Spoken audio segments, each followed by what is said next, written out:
Well, this is Tim here from Your Six Studios. Today in this video, I'm going to show you how to change your lock screen password on your Android phone. Just swipe down from the top right, go to Settings. Scrolling down, and there's two different areas I can change it on my Samsung phone. Under lock screen or security and privacy. Both are going to be pretty much the same. And then I can just go to the lock screen options right here.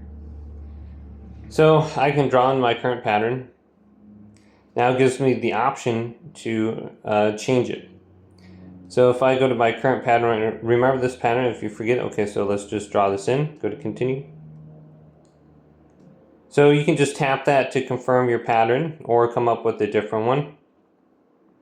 So if I want to come up with a completely different pattern, just tap it right here. Or you can go to none to turn it off. Or you can go to password, pin, etc. So let's try a different one now. Let's do something like this. And go to confirm. That's my new lock screen pattern. So let's try it out. Hopefully this video did indeed help you out.